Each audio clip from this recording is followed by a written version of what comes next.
皇上，这么晚了，来我这儿有什么事吗？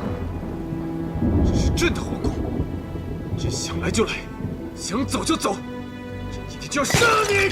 皇上，我说你饶了娘娘吧！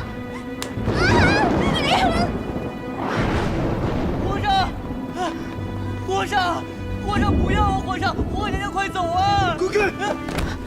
你，皇上，皇上，你就饶了皇娘娘吧！你们一起杀！起杀！要杀冲我来，跟他们没关系。你们两个，出去！娘娘，出去！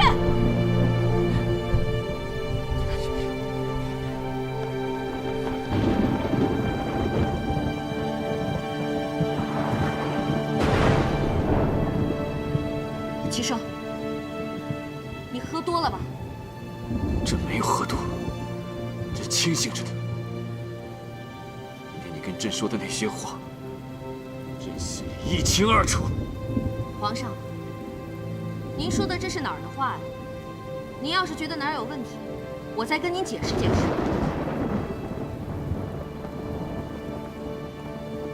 那朕问你，为何你会在福源寺同时遇见九王和杨玉？他们又为何会同时出现在福源寺？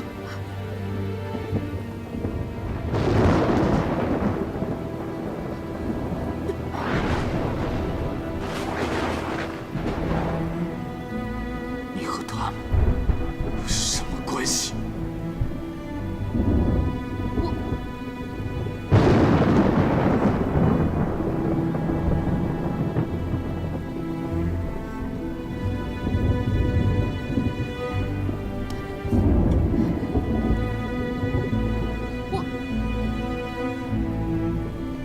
你不要再辩了，朕是在揭穿你，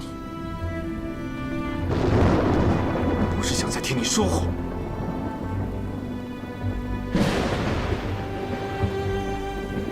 齐胜，有话好好说，别欺负我打不过你，有能耐把剑放下。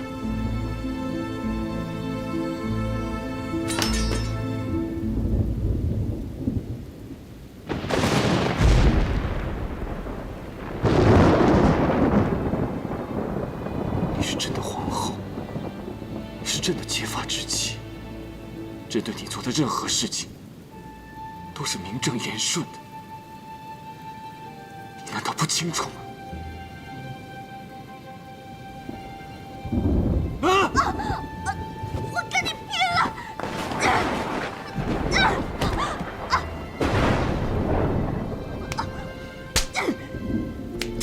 放开我！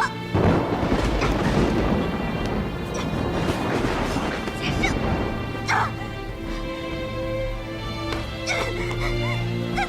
你放开我！放开我！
然想不许提昨天晚上的事儿。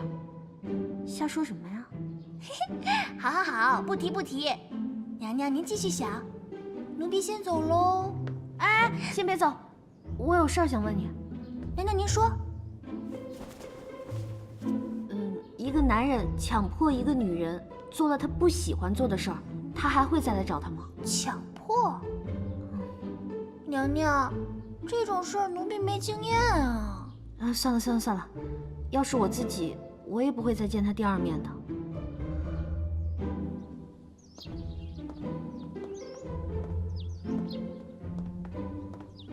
皇上，您早上上早朝的时候就不对劲，您有什么烦心的事，跟奴才说说，奴才就算帮不上忙，也能为您排解排解啊。相公公，朕正要问你，昨日朕醉酒，夜宿兴圣宫，你为何不拦着朕？皇上，您夜宿皇后娘娘宫中，那我为什么要拦着您呀？那朕再问你，如果朕强迫了一个人做了他不愿意做的事，可是朕又特别过意不去，想去看看他，你说他能谅解朕吗？皇上，您可是95之尊的皇上呀，不存在强迫谁做什么。就算要是做了什么，那也是您对他的雨露恩泽，他会感激您的。朕是说，如果换做一个普通人，他能不能谅解？如果是普通人的话，那就不会了。那如果这个人带着10万分的歉意去见他，会不会得到原谅？那得看是什么情况了。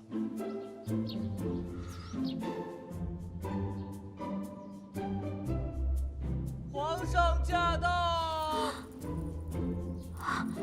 他竟然来了！丽丽，你快看一下，我这打扮行吗？娘娘，您的气色好极了，包括您穿衣打扮呀，也都美极了。您快去见皇上吧。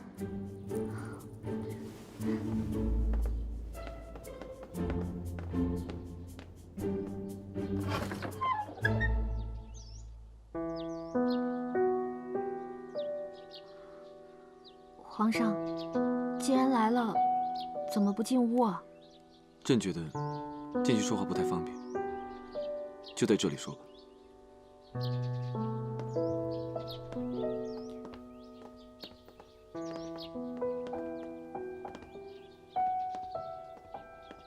想来就来，想走就走，想去哪儿就去哪儿，这不是您说的吗？朕今日来就是想告诉你，虽然你是朕的皇后，朕对你做什么都是理所应当，可是朕不喜欢强求别人。做都做完了，说这些不觉得太虚伪了吗？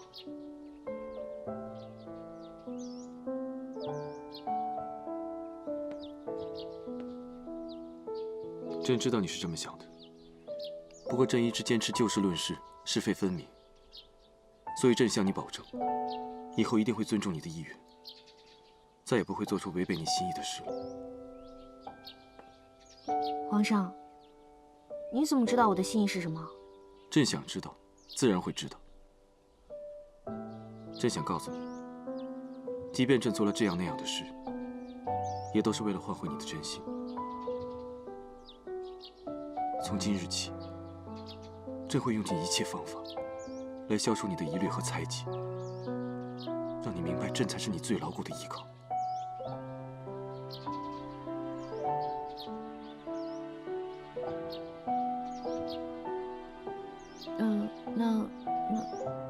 那你打算怎么做？从即日起，朕若是再得不到你的真心，就不会再碰你一根手指，更要与你保持距离。保持距离？你最好说到做到。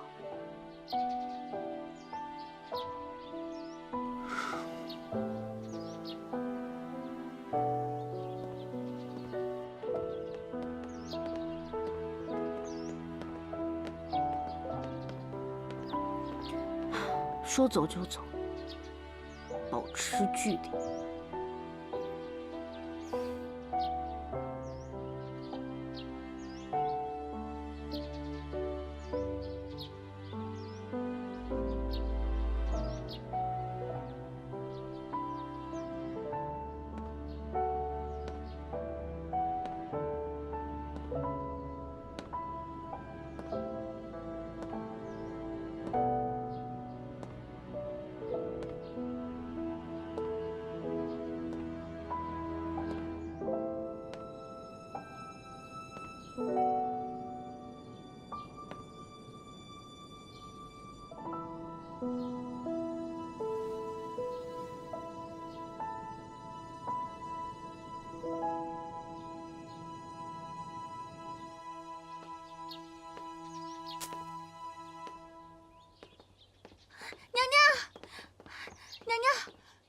快消息称，皇上和强公公去幽兰殿了。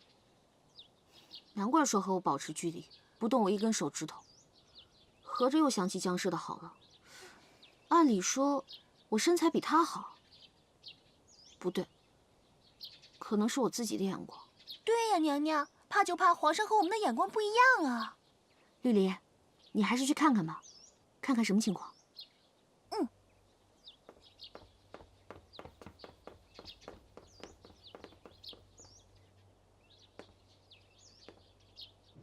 皇上，听说您同皇后娘娘的关系又缓和了许多，奴婢万分为皇上感到开心。映月，很多时候一脸无辜和表面所显露的善解人意，会成为一把有毒的利器，刺痛他人，更刺痛自己，你知道吗？皇上，奴婢已经不再奢求皇上对奴婢的情感，奴婢只求能留在皇上身边，伺候着你。你留在朕身边，会让朕对心里人更加愧疚，也会让朕误了自己的感情。如此下去，是害了你。朕想给你获得重生的机会，希望你能明白。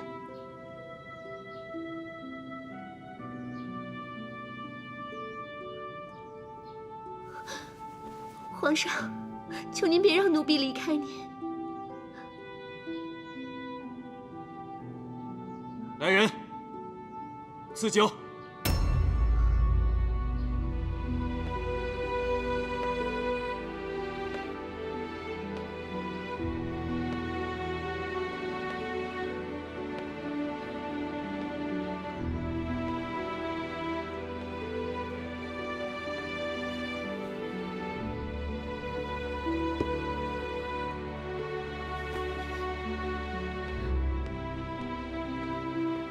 皇上这是要赐死奴婢。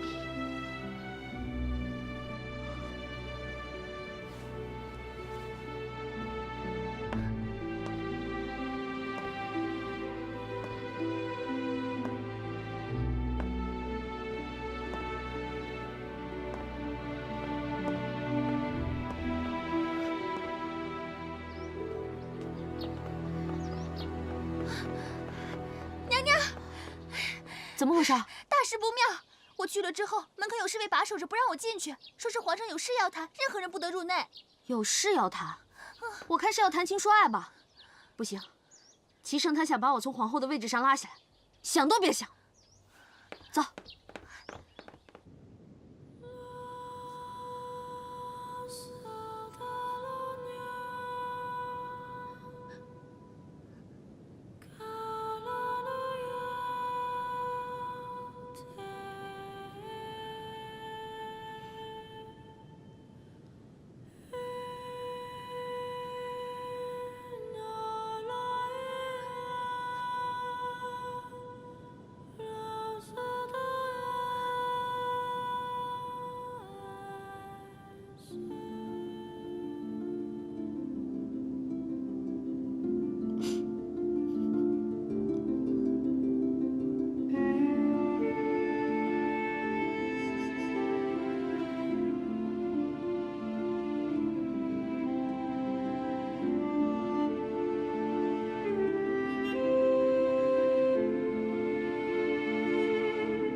人呢？我不知道。参见皇后娘娘。住在这里的人呢？发生什么事了？回娘娘的话，奴才也不清楚，只知道不久前这儿的那位被赐了一壶酒，然后人就不见了。强公公命奴才来打扫。赐酒？齐生不会赐死他了吧？他是怎么想的？娘娘，他这种人，只要不在皇宫里，管他是死是活，何去何从，跟我们也没什么关系了。说的也对，管他齐生是怎么想的，只要江氏不留在宫里，就不会对我造成威胁。走。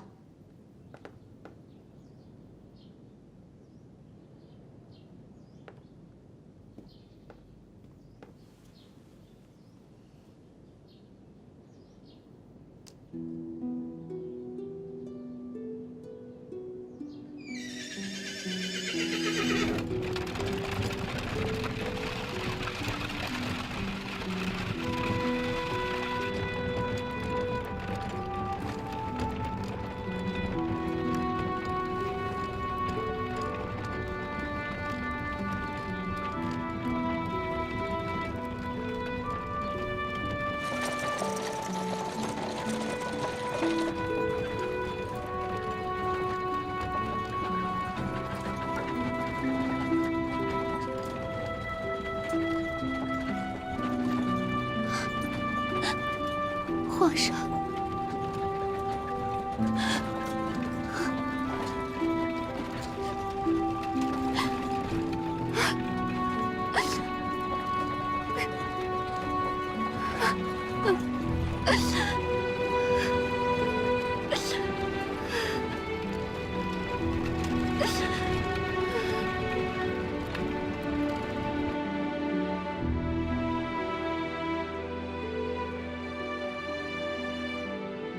报！皇上急报！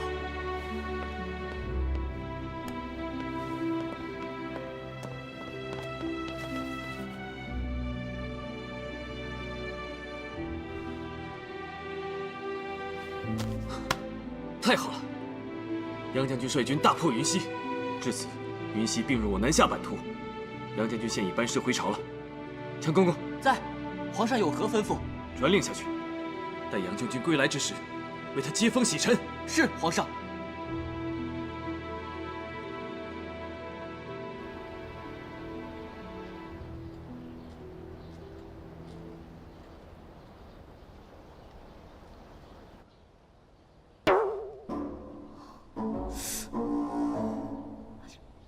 这青春期都过了，怎么还长痘啊？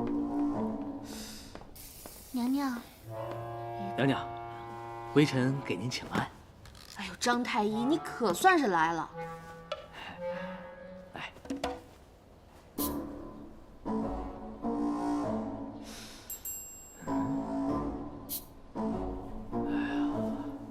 娘娘，您这是阴虚火旺而导致的面目生痘，是缺乏……缺乏什么？缺乏……难道是没打炮的原因？娘娘，臣要说的是……行了，你要说的我都明白，退下吧。啊，那臣先行告退了。嗯，哎，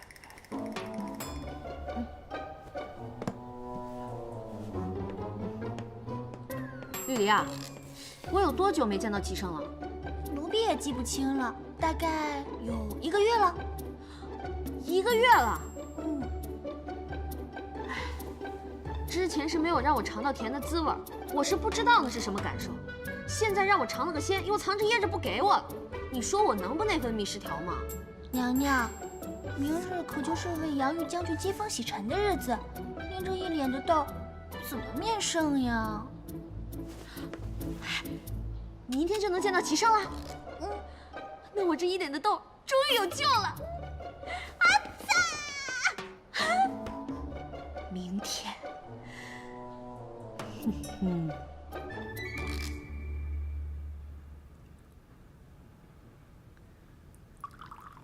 杨将军，请。好，谢皇上。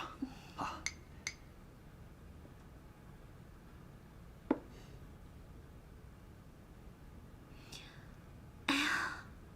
好热呀！装什么没看到？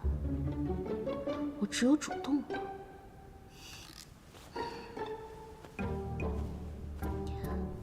皇上，你怎么都不吃啊？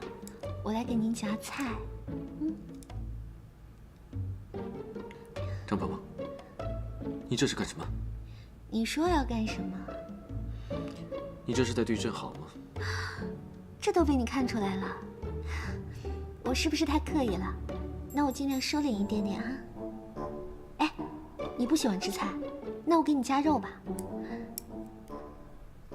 吃肉才有力气嘛。有力气做什么？哎呀，没什么了。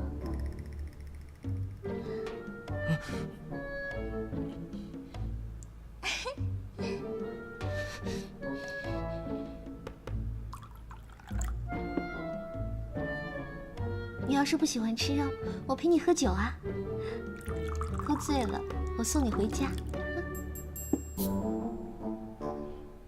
我先干为敬。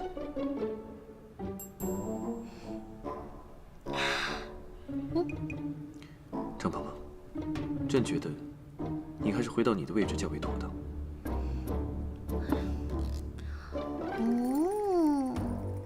人家为什么要回去啊？人家才不要回去呢。人家坐在这儿还可以照顾你，保护你啊。保护朕？朕无需保护，你在这儿只会让朕觉得更加不安全。请你与朕保持距离。老公，我知道你要面子，那我在外面就给足你面子。晚上你陪我回兴圣宫，有什么话慢慢说。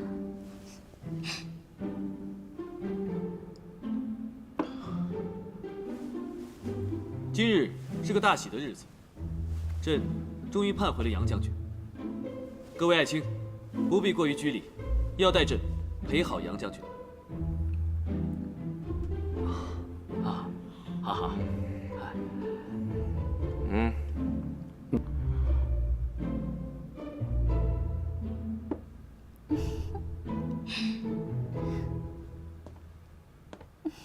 臣等恭送皇上。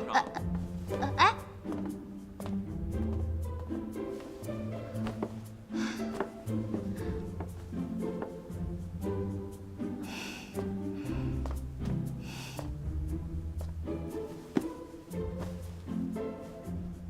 娘娘，您好像看上去不太高兴啊。我有什么可高兴的？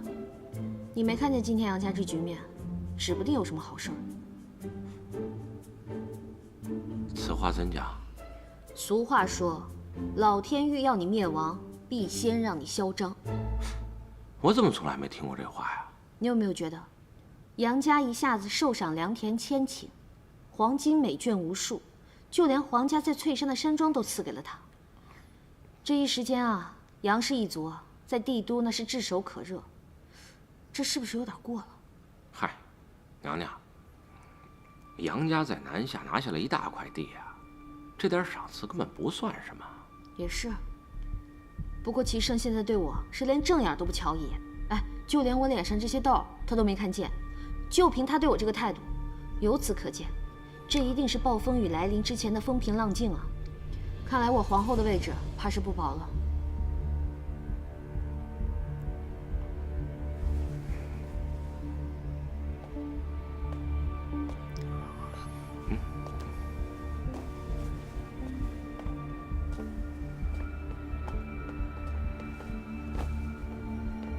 九王，娘娘，你的脸是怎么了？别问了。啊，对了，你一会儿赶紧去跟杨言说一声，让他吃饭走路都给我小心点儿，别那么嘚瑟。我怕最近会有什么闪失。为什么呀？最近杨家风头正旺，树大招风，这个道理你不是不懂吧，九王？还有，我最近有点乱，看到你我就更乱了。要是没有什么要紧事儿，我们就不要再见面了。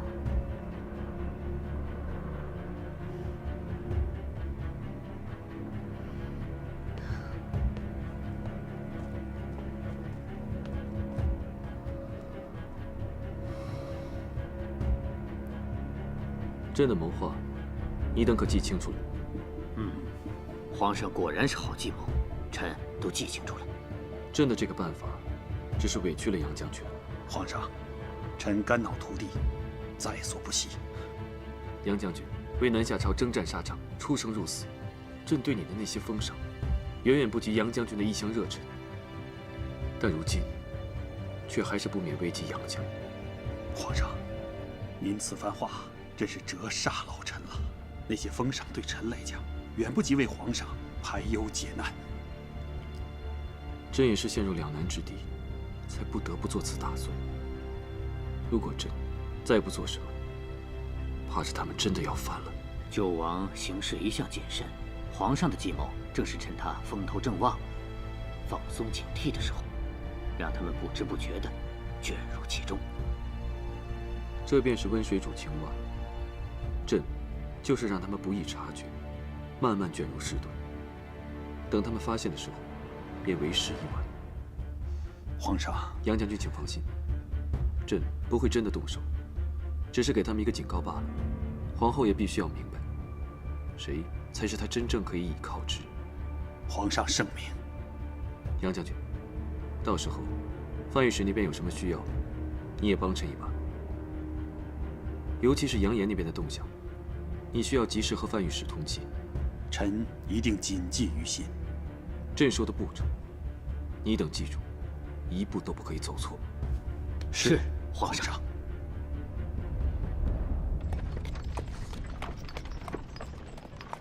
杨家大获封赏，我们更要谨言慎行。这是鹏鹏特意嘱咐的。女神都发话了，那必须遵守啊！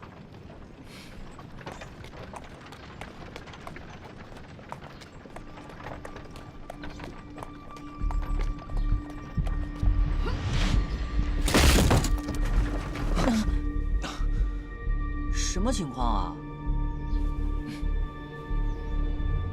一会儿不要得理不饶人，此时不宜徒生事端。放心吧。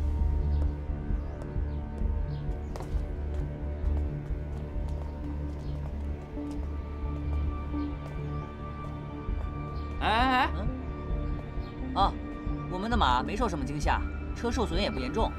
你走吧，不用你们赔了。不用我们赔了，这句话应该我们说才对。赔！这条路本就不宽敞，难免发生事故。你我各退一步也就罢了。你眼瞎吧？这条路窄吗？你们不紧不慢地走着，影响了别人的驱车。哎，你怎么说话呢？让你家主子出来，我跟你说不着。是谁在叫我呀？哎呦，原来是范御史啊！刚出了点小摩擦，都是自己人，就不计较那么多了。杨公子，你刚才说的话，本御史可都是听到了呀。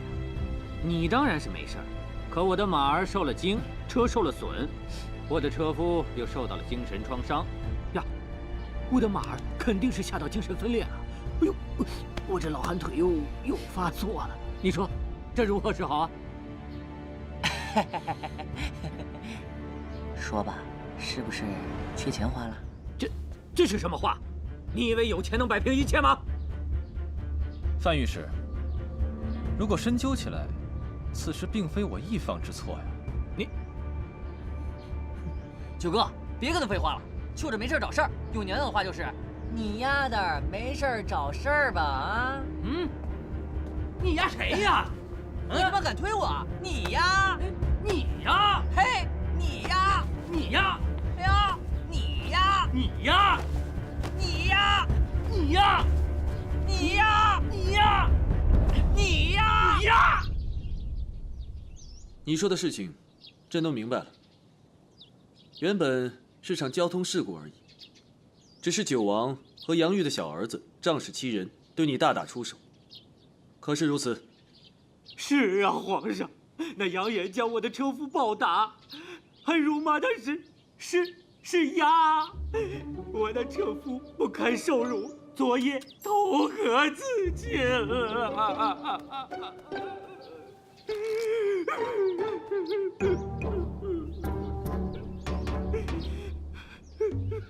各位爱卿，尔等都是朕的心腹大臣，不妨谈谈对此事有何看法。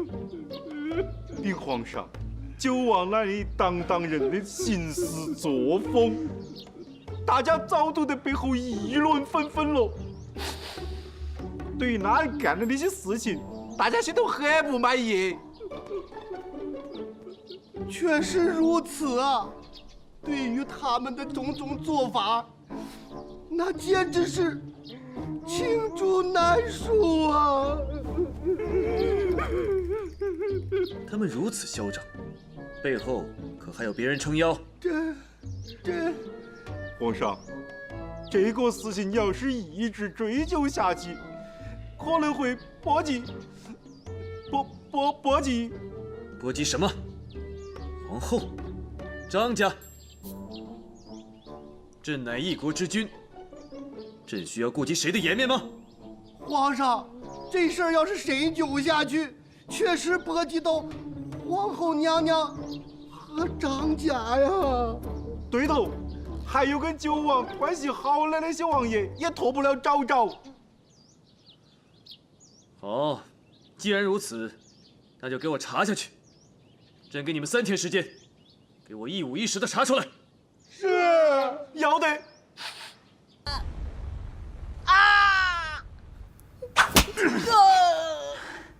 爹，您打我没关系，可是原谅我这次吧。啊！你这个不孝子，你早晚要毁了列祖列宗的英名。我告诉你，从今日起，我不许你再出门了。爹，我不就碰瓷儿了吗？这事儿不赖我。你还敢狡辩啊？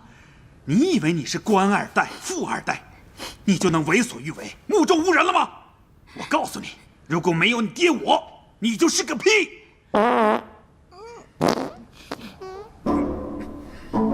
你爹我的老脸都让你给丢尽了。爹，你就别再打他了吧。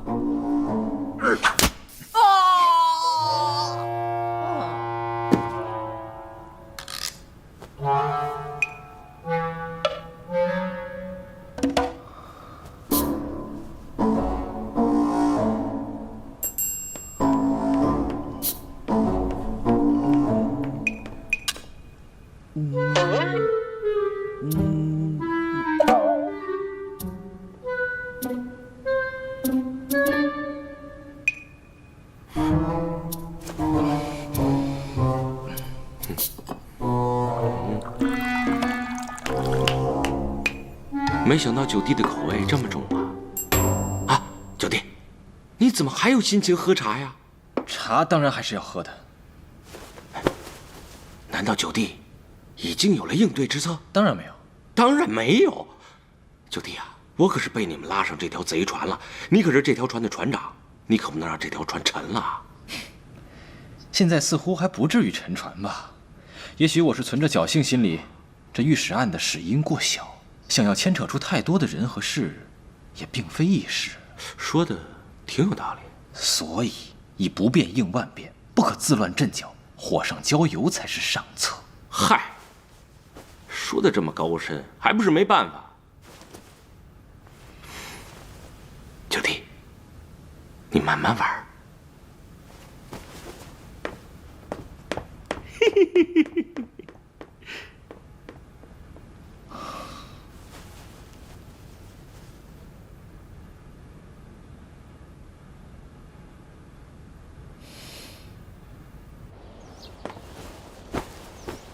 皇上吉祥！免礼。启禀皇上，您吩咐的案子现已查清，九王党羽的罪证昭然若揭，请皇上明察。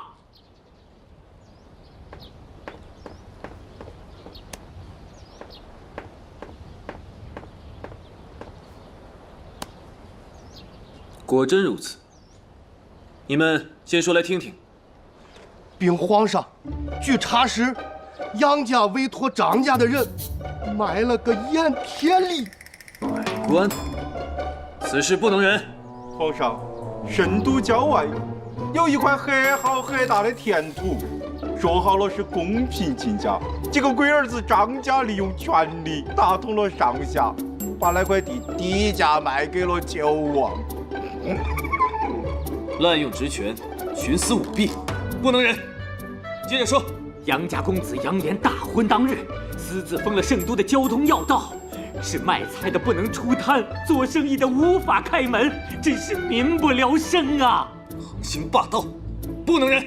皇帝，有一次交往到阿拉村转了屋里开个小店缺2分，结果是钞票没带，结果5分钞票都没付过了。皇上，我有吗？杨家军带着搿5子到阿拉屋里来洗，搿5子绕着来绕着去，也上厕所。等阿拉走了后头，阿拉小公子我讲，阿拉屋里只尿盆、尿片好像没捞着没。啊？有这等事？皇帝，搿哪家是好多发起假事个啦！一日拖拉几个号啦，都话官好开呀，做官来谁做？以前在那半夜烧给不啦？搿就话发肯走。就话姑娘没办法，一再给人背哦，背得半夜烧干，就因为话姑娘因为吃了麦皮多了我啦，皇帝。皇上，还有那九王因为长得太帅了，把我宫里的小太监给活活摔死了。皇上，这样的不正之风一定不能再盛行啊！皇上。此事危急，存亡之秋，再不铲除朝中的邪恶之人，那是有亡国的呀！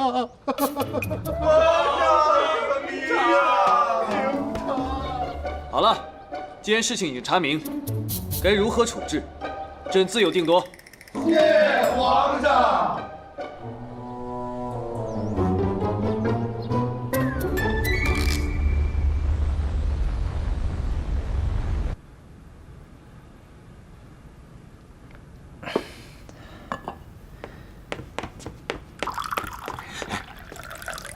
九弟呀，你怎么还有心情喝茶？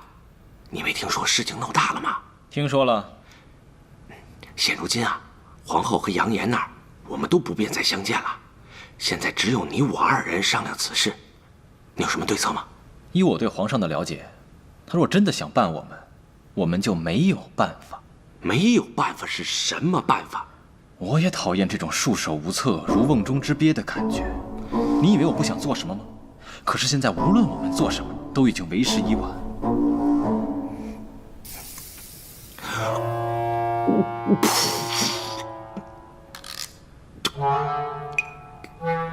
九弟，此茶为何如此之酸啊？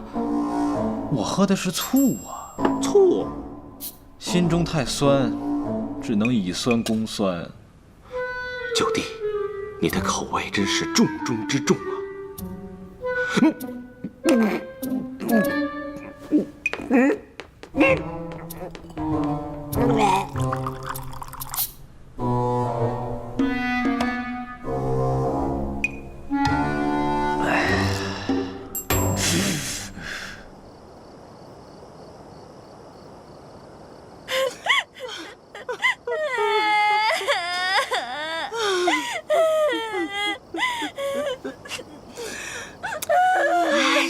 你们俩这2重唱能不能停一会儿啊？把我这脑子都给哭断片了！事情发展成这样，娘知道你在强忍着，你别为难自己，想哭你就哭吧啊！是啊，娘娘，遇到这么大的事儿，哪个女人不得痛痛快快的哭一场啊？你别坏了自个儿。齐胜他不仅占了我的便宜，还把我逼到这个份上，这也是我万万没想到的。但是当务之急，我们是要想对策、想办法。哭有什么用啊？哭！娘娘，您先别管有用没用，你跟着我们一块儿哭，这样排毒。排你妹的毒！绿篱，我一直没跟你说，你每天把自己画得像个面粉娃娃一样，你这样哭起来可真吓人。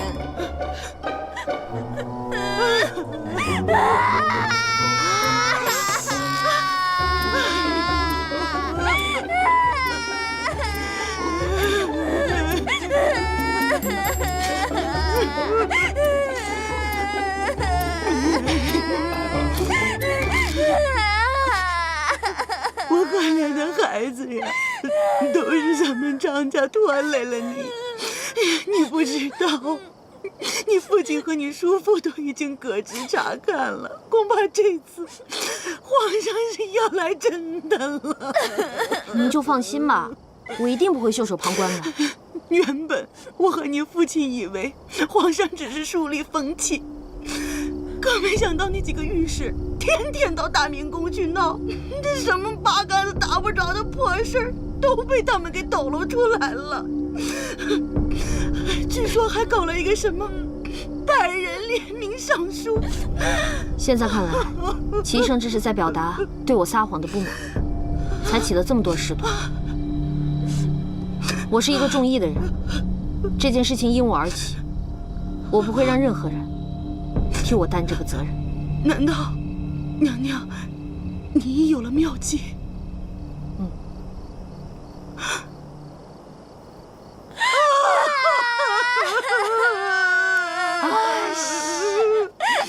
别哭了，别哭了。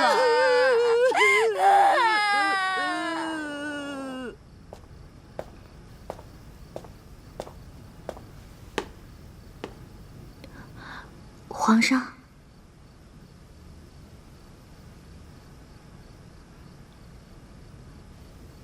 你这身装扮，鹏鹏觉得，作为皇后，总在人群中五彩斑斓、金光闪闪的惹人注目不太好，还是肃静一些。皇后为何突然有了这等觉悟？这段时间，我做了深深的自我检讨。我觉得我这个人个性张扬，爱玩，毛手毛脚，不太懂得顾全大局，实在是太不懂事儿了。这是病，得治。朕觉得，一个人想要改掉本性，是很难实现的。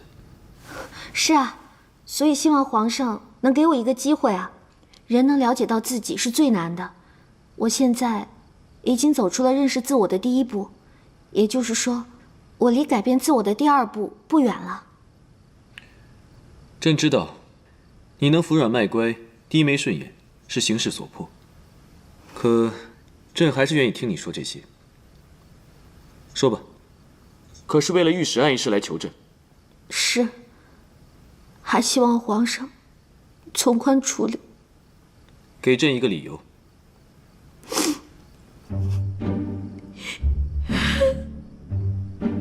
杨言那孩子还小，年少轻狂，血气方刚，不懂事儿。再说，他爹也老了，一辈子征战沙场，才换来我们的安稳。接着说。再说九王，鹏鹏平时确实与他多说了2句，但是绝对没有越轨的行为。鹏鹏对他更是没有任何非分之想。我知道皇上一直误会我们有一腿，你要知道我多委屈。好了好了，别哭了。我与赵王也是同病相怜，都是因为江氏。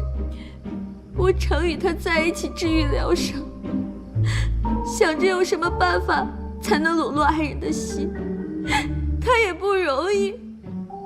现在江氏又，还有江氏又不能提，这又戳您的肺管子了。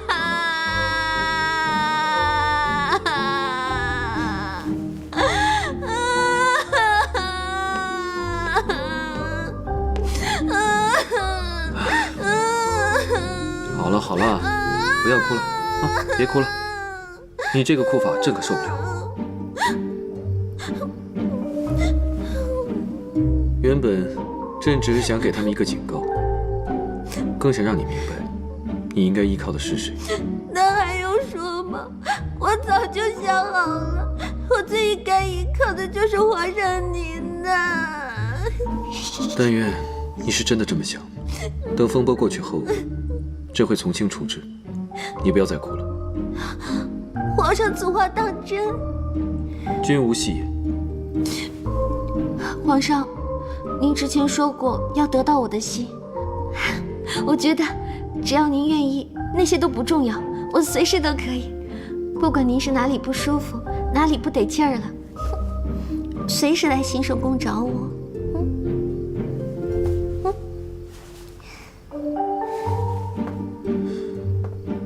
朕向你道歉。真忘了刚才要和你保持距离了。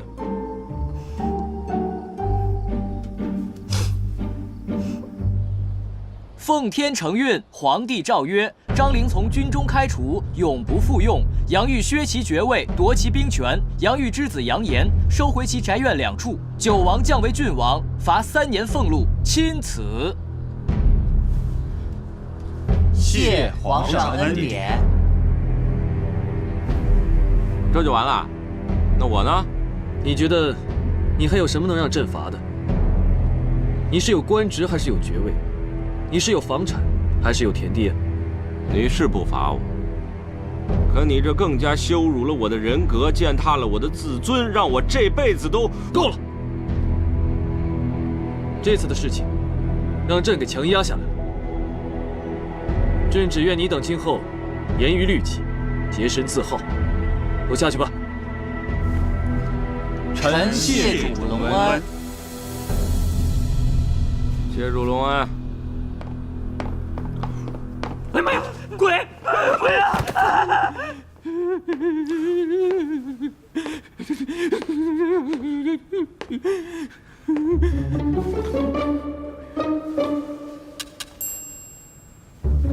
嗨。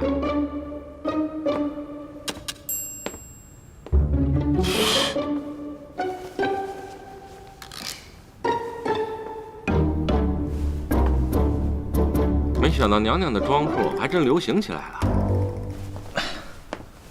没办法呀，虽然过去了几日，风声依然很紧，只得伪装前来。先说正事吧。哎，两位辛苦了，先喝点水。此次齐胜就是想警告我们，千万不要做不该做的事。他想杀我们，就是易如反掌。哎，本来这次以为自己命不久矣。谁知道还能逢凶化吉，躲过这一劫？你倒是个乐天派，齐胜没杀了我，可我老爹快把我打死了啊！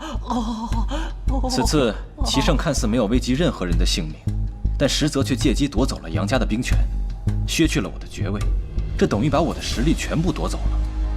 张陵乃张家最大的羽翼之一，让张陵离开军中，就等于让张家元气大伤。九弟啊，相比于杀头，这是最好的结果了。哼，我们九哥能这么想吗？九哥可是心比天高。当然，他命并不比纸薄。我是想说，好了，齐胜他做了这么多，就是想告诉我们，我们的命都在他的手里。他想杀我们，随时可以杀，只是看心情。确实也是，自己的命运被别人玩弄于股掌之间，是挺难受的。为了日后能摆脱这种困境，我们定要处处小心，谨言慎行才是。杨将军，此次就委屈你和杨家上下了。皇上，我们杨家一切的东西都是皇上给的，我那逆子杨延犯下了滔天的罪行，皇上却肯保全我们全家的性命，臣一时感激不尽。哎，杨将军，快请起。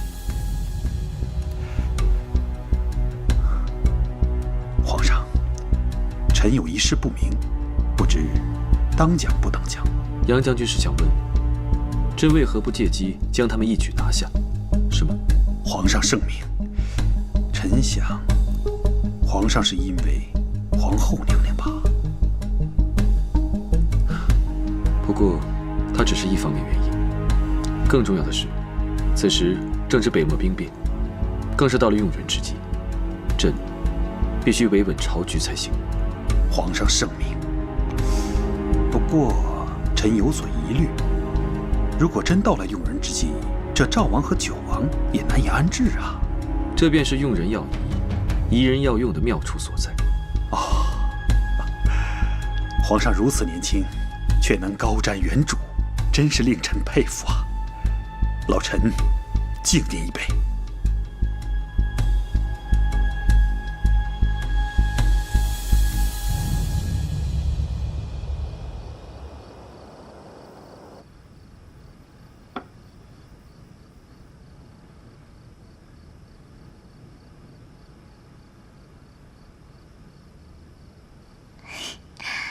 娘娘，咱们这次呀，算是躲过了一劫，这说明皇上是真的心疼您、顾及您呀。让我矛盾的正是这点。齐胜他明明对我们恨之入骨，却不对我们下手，也不愿意和我走得太近。我实在是猜不透，他到底在顾忌什么？还是他另有阴谋？这世上哪有什么人是一眼就能看透的呀？有的人呀，就是让我们留着慢慢看的。怕是齐胜这个人，我这辈子都看不透。我最讨厌自己的命运掌握在他人手里。这件事情，更加告诫我，我要与九王坚定地走在一起。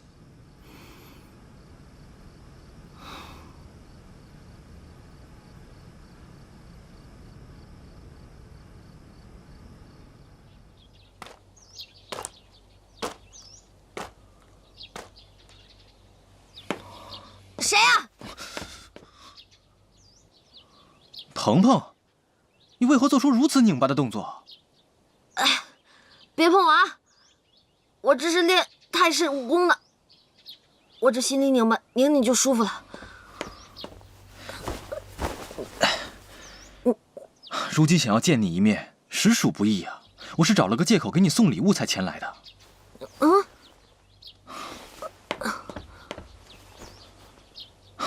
这盒子里的东西是太皇太后送给你的，这个同心结一直是我随身之物，现在我把它赠予你。九王，谢谢你啊，可我现在动不了了。没事，你就拧着吧。九王，你送我同心结，这几个意思啊？鹏鹏送我的荷包，我一直带在身上。我希望这同心结，你也能长留身边。北漠之战，10有8九我也是要前去的。我的心与你同在，即使战死沙场，我也无憾了。九王，谢谢你的好意，你放心，我的心会一直跟你在一起的。我现在不方便送你了。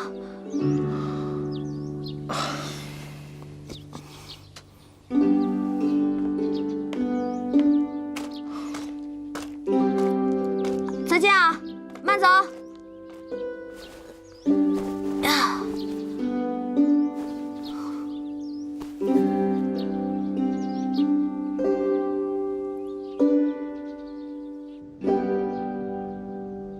强公公到。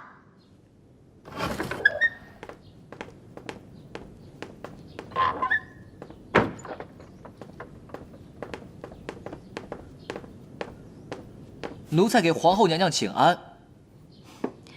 强公公，你怎么来了？奴才这是给您送皇上的口谕来了。皇上命娘娘于今日午时大明宫书房见。他要见我，为什么要去书房那么神圣的地方？娘娘，皇上还有一个口谕，那就是不得问为什么。就爱跟我玩这种虚的，想见我就直说嘛。你们说他这个是不是叫爱装逼遭雷劈？娘娘，您一定要去啊！皇上说不定给您准备了浪漫大礼呢。大礼？嗯。最近怎么了？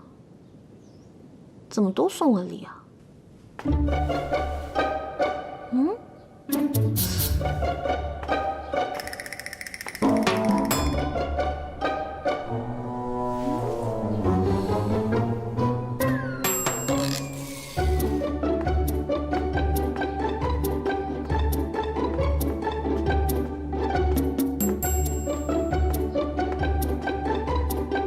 你不是说要送我大礼吗？礼物呢？这就是朕送给你的礼物啊！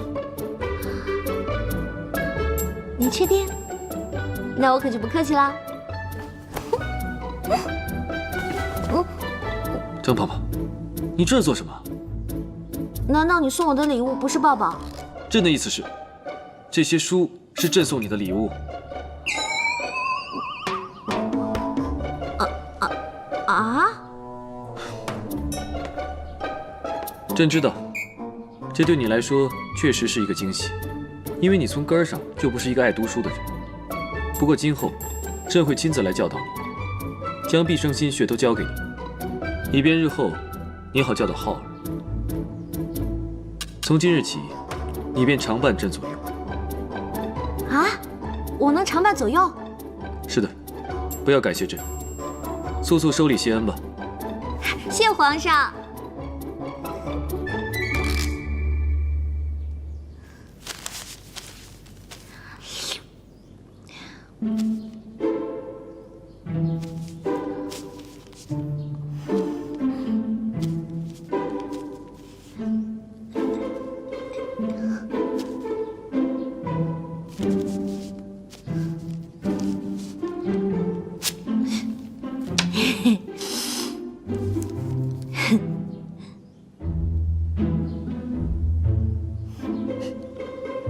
你脸上沾了墨汁，先擦擦脸吧。啊？是吗？人家自己看不到嘛。要不然，皇上您帮我擦。这里没有外人，不擦也罢。朕先看看你的字。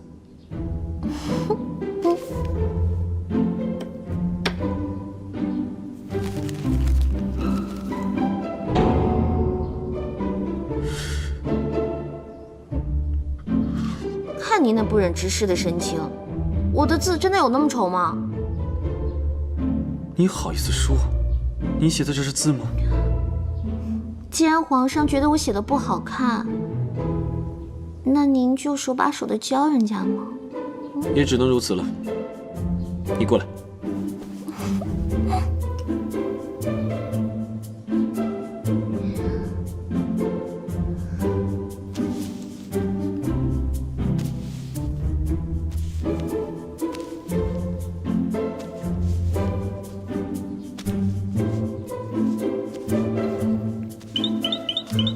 你看，朕这3个字写得如何？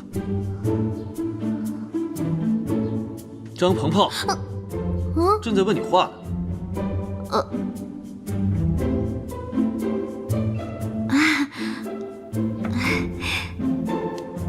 您看您这手，细柔白净，粗健有力，准能写得一手好字儿。皇上，您就再手把手的教我一会儿吗？我准能得到你的真传。你先松开朕的手再说。您不知道，人家多羡慕您这双手。也许您不觉得，这双手有多好。以后就照着朕的这3个字写，先练300遍。多少遍我都不在乎，我只有一个小小的要求，就是以后皇上要手把手的教人家写。你自己写。你要谨记，与朕保持距离，好好练字。一旦偷懒，朕便会治你的罪。这，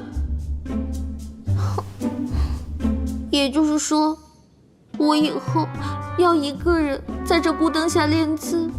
这练字只是第一步，朕以后还有很多别的要教你。啊？还有别的？那好啊，赶紧的，来吧，我得赶紧写。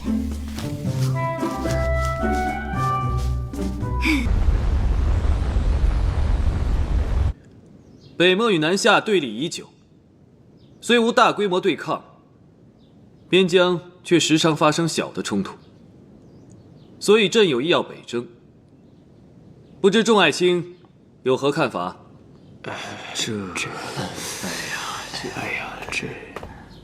臣有一言，不知当讲不当讲？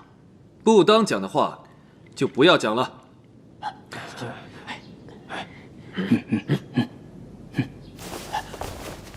皇上，臣冒死也要谏言。那你说吧。朝中上下都在议论说您不想维持和平状态，又想出兵北漠，是因为个人喜好征战，如此是大大的消耗国力呀，皇上。皇上，民间也都在议论，说您欲要北征，是借着出征的名义，用民脂民膏来游山玩水。皇上，朝廷与民间的回应不可不重视啊！请皇上三思啊！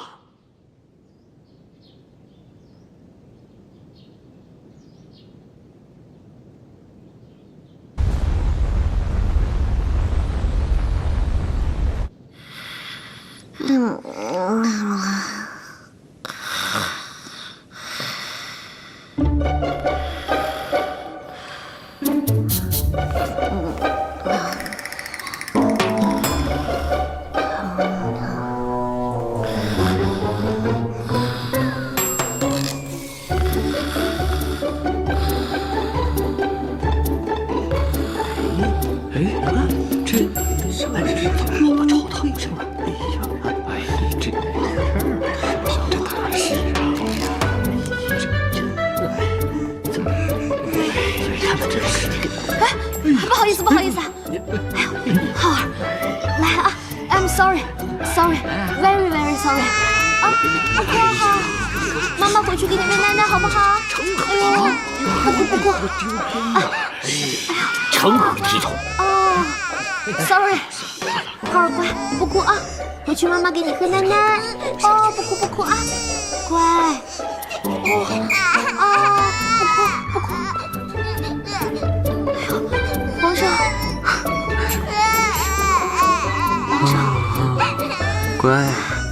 Sorry，I'm sorry，I'm very very sorry。好了。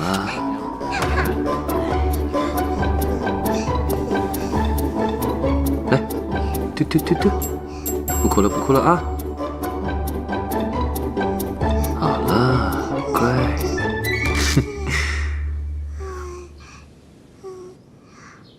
你们还有何事要说？皇上，这小皇子与您在一起，恐怕不妥了。是啊，这说的有点。有何不妥？你们这些大臣，专揪着迂府的规矩不放。浩儿是朕的独子，更是你们将来要辅佐的君王。他在这儿，有何不妥？哎呀，浩儿，可这脾气是真。说实话，你看我也这。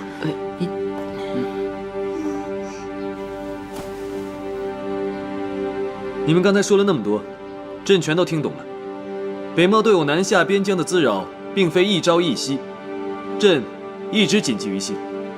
对于一个国家而言，领土问题，寸土必争。我们与北漠早晚是要做一个了断的。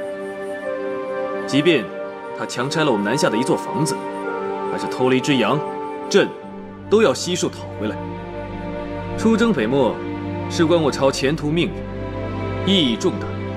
朕心意已决，今日起，若再有人妄自议论北巡之事，必当严惩。说是，真严呐！乖。